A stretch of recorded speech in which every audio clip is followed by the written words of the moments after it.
Hey guys, this is Echo Soundworks with ADSR, and you're checking out a first look video at FabFilter's new Reverb plugin called Pro R. So if you guys know anything about FabFilter, they make some fabulous plugins. They're really like their FabFilter Pro EQ, or Pro Q2, their compressor, Saturn. They make some industry standard plugins, and they do great work. So I've known about this for a couple weeks now, and I was really excited for its release. Just a disclaimer, I'm not affiliated with FabFilter at all. I actually bought this. It's not like a copy that I'm supposed to give them a glowing review. So all these opinions are my own, and they are on my own accord. With that being said, this guy costs $199. It's VST AU, works with an EDIW. And it is a great reverb plugin. So, I don't like to get too much into the review side of things in these videos. But even if you have a bunch of reverb plugins, this thing will have a place in your mixing and production arsenal. If you guys have watched my videos previously, you know that I really like Valhalla's reverbs, and I compared this. This is essentially like a room reverb, and with multiple algorithms built into this one, space control. And I compared it to the Valhalla room, which is right here, and it not blows it out of the water, but it's so good sounding, and it's so easy to get it to sound good. All right, with that being said, let's just dive into this first look. So in this video, I have a little session open of like a hip-hop, pop, future pop type track, and I have a custom vocal chop in a Vox that's coming up from an Vox expansion. But what I did was I turned off all the reverb, and the sample that was imported has no reverb, so it's incredibly dry. It sounds like this. Well, let me turn off the Pro R. Sounds like this dry. So very harsh, right? And I wanted to get something harsh to show you how musical this plugin can be. Now, if you guys are like, oh crap, another EDM pop, like look at this, don't worry. I'm going to show it on an electric guitar. I'm going to show it on some vocals as well as drums and piano. And I'm just going to chop to those different sections of the tutorial once I go over the controls, so you can kind of see how it sounds. All right, let's dive into the actual controls. So the controls are all up at top except for your pre-delay down here. And if you've never used a FabFilter plugin, it might look a little bit different at first, but this EQ here will look really familiar to any of the Pro Q users out there like myself. So down here at the bottom, you have things like there's an analyzer. So if I play this, if we turn it on here and play it, you'll see an analyzer, a spectrum analyzer of the reverb signal.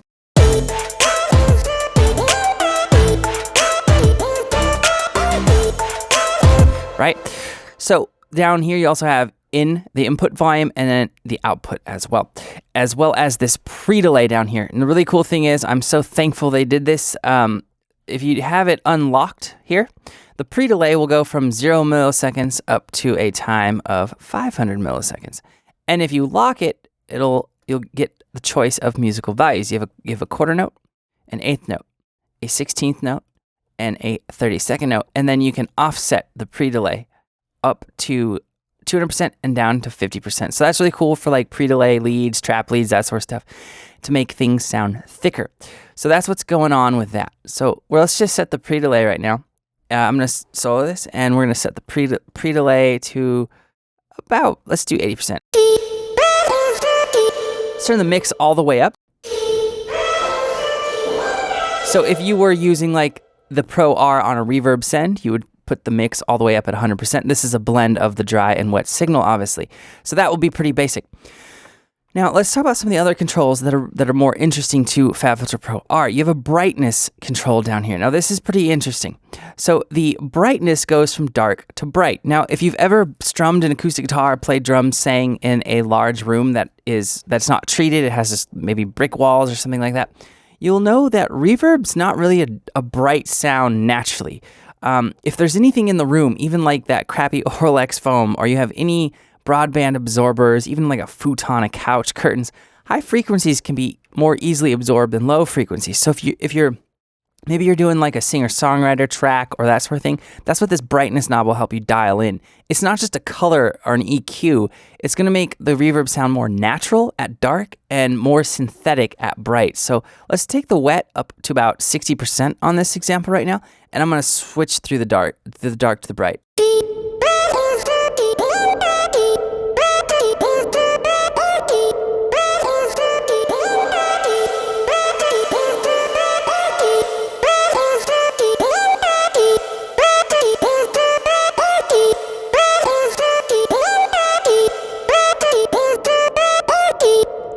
right? So for this type of track here, it's not really a super natural sounding track, right? It's all synths basically.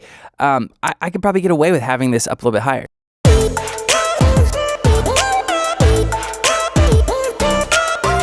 Now, because there's this decay rate EQ and this EQ down here for the decay rate and the post EQ, there's something really interesting though about this is with most reverbs, you just have this brightness knob, right? Well, you can actually EQ it. So what I would suggest doing is mess around with the EQ before you go from dark to bright, because you might be able to, by EQing the decay time, use that more natural sounding algorithm to make it sound more dense in the mix. So let's try that now.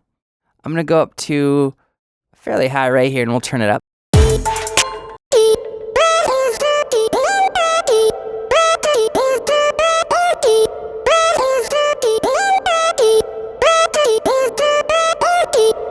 All right, and we'll add some down here too, as well. So it's a little bit brighter sounding. So now let's turn up the brightness, maybe do about 30%. So now the brightness is going to be really accentuated because of the EQ I just added.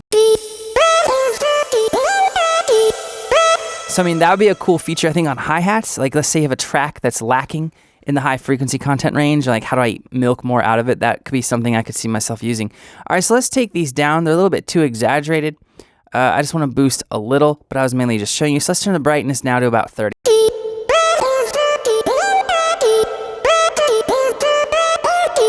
Okay, and I'm going to take out some of the lows here because this is a lead sound.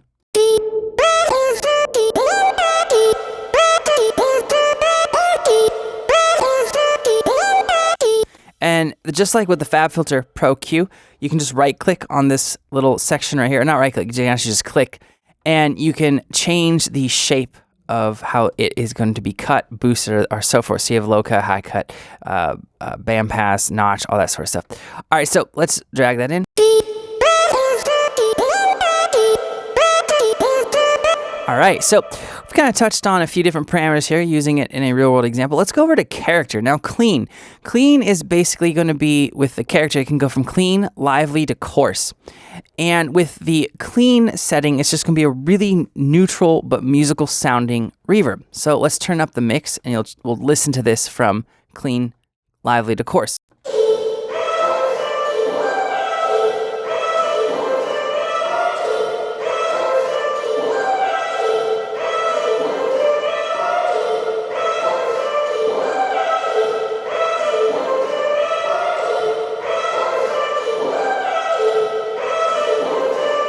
All right, so what's essentially happening on this character knob? A couple things here, and you can see the tooltip coming up.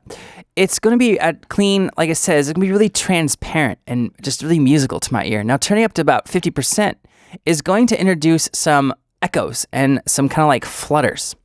And then if you go up higher than that to this coarse section, it starts to sound slightly like a subtle coursing effect. So for synths and maybe certain guitars and even vocals, that could be a really cool effect.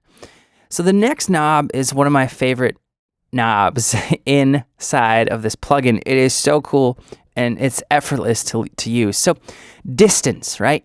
Most of these room reverbs, you have like, let's go to Valhalla Room, which is a good reverb, but we have mix, pre-delay, decay, high cut, and depth, right? You have mod rate, mod, depth, and that sort of stuff, and late size for flutters and modulations. Well, this distance knob doesn't exist on a lot of room reverbs, and there's some that does have it, but this one's really well implemented. Basically, what's going to happen at close, it'd be like, the best way I can describe it is, let's say you're in a room, a large like concert hall, and you're sitting next to the guitarist on stage listening to him play, right? You're going to hear the guitar, the dry guitar signal if you're right next to him in a chair, pretty prevalent. But you're also going to hear some of the reverb signal as well. But let's say you go back further into the concert hall and he's not mic'd up and there's not speakers. A lot of the sound that you're going to hear is going to be the reverb. It's going to be the reflections coming off the wall. So that's what this close and far does. It's going to change your perception of where the original sound source is coming from. There's close.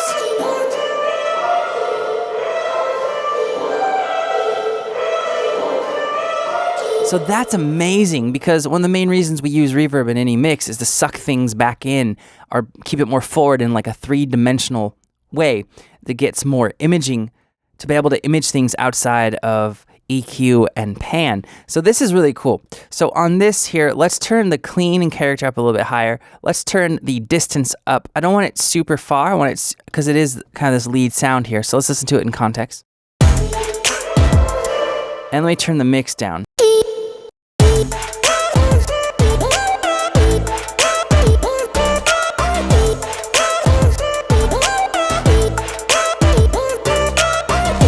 All right, so let's turn the mix down just a pinch for right now. So next we have this space knob. I already kind of touched on what this does. Is it, instead of having algorithms, right? Like if we open up the Valhalla room, we have these different algorithms. You have large room, medium, bright, all that sort of stuff.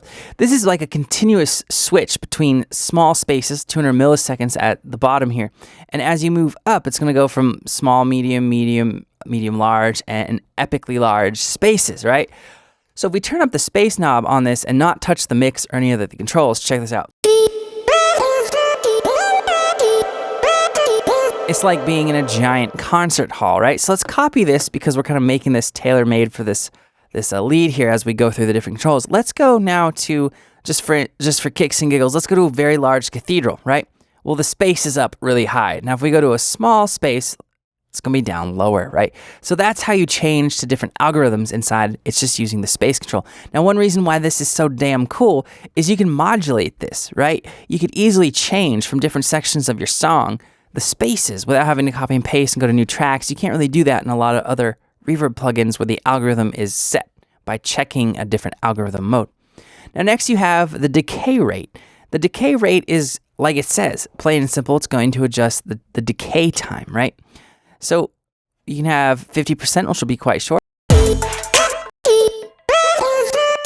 which can almost create like slapback delays if you set your pre-delay right.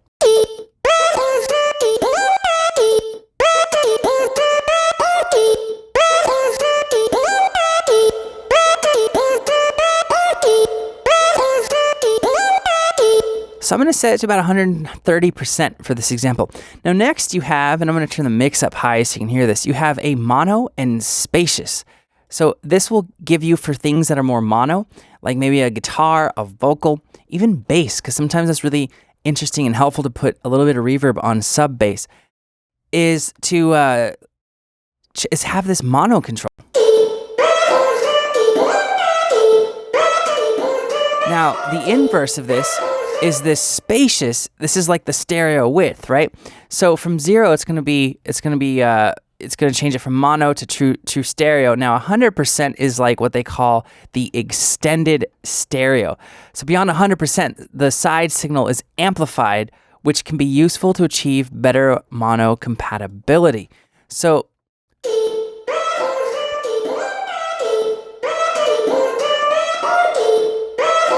case in point, if your lead is like a detuned big ass super saw and it's kind of messing up your mono compatibility here, and if we look at our phase correlation meter, if we have this up all the way, just this one sound is in antiphase. If we dial this back though, not so, and it still has some width. So let's dial the mix back down now.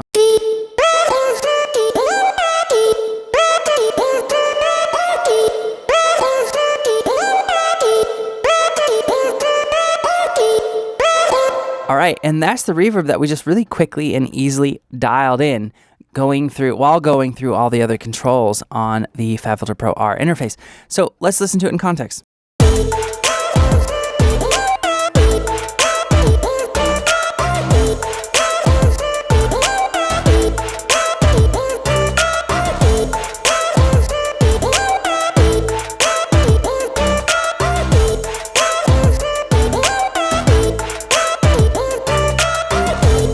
All right, so it's really easy to dial in a sound that you like, and there's all these different presets too that you can choose from.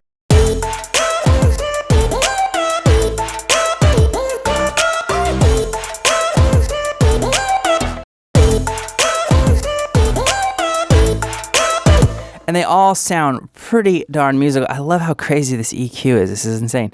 The EQ, speaking of that, this is kind of like taking the idea of crossover on a reverb plugin and putting it on steroids. That's really easy to take. You just get to shape the different frequencies at any given point in time in the decay and the reverb. It's really nice to have that, because a lot of times what I'll do is I'll send my reverb plugin, like Valhalla Room, for instance, I'll put on a bus, and then after I have the reverb there, I load up an EQ, and it's usually a FabFilter Pro Q2. So it's really nice to have this all in one plugin. So that sums up the part of this tutorial where we're actually looking at the different parts of the interface. In the next video, we're going to be looking at the Pro R on an electric guitar. I'll see you there. All right, guys, so we're going to be looking at the FabFilter Pro R on some electric guitar. So I'm not the greatest electric guitarist, but I'm going to play some basic chords here. So here's what the guitar sounds like dry.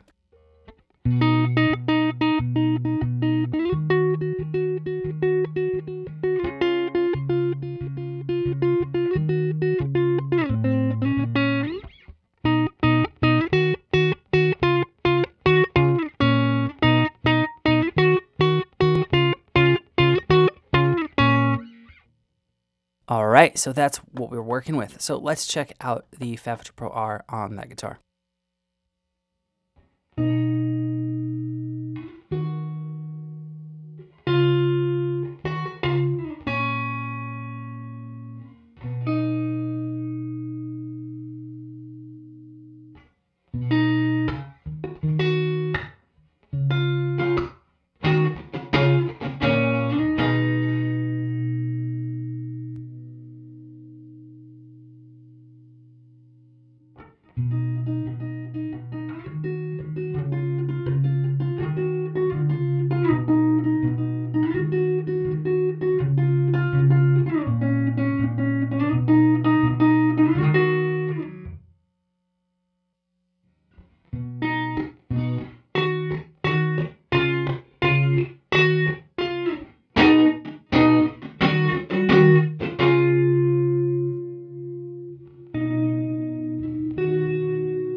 If I had something to say, if I let you into the palm of my world, would you still want to stay?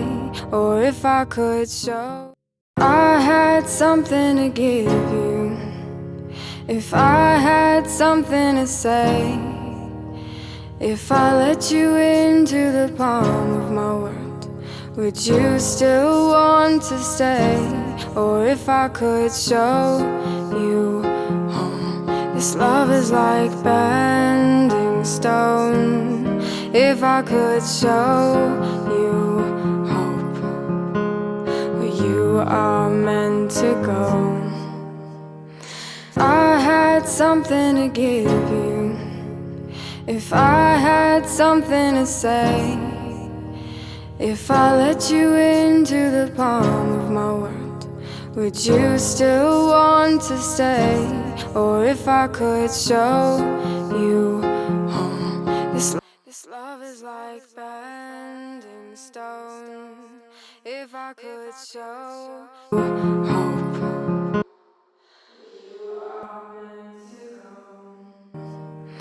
I had something to give you, if I had something to say, if I let you into the palm of my world, would you still want to stay? All right, guys, so that sums up our look at FabFilter's Pro R Reverb plugin. If you guys have any questions or comments, let me know below and I'll get back to you as soon as I can. Like I said at the beginning of the video, I'm Echo Soundworks. I'll see you guys next time.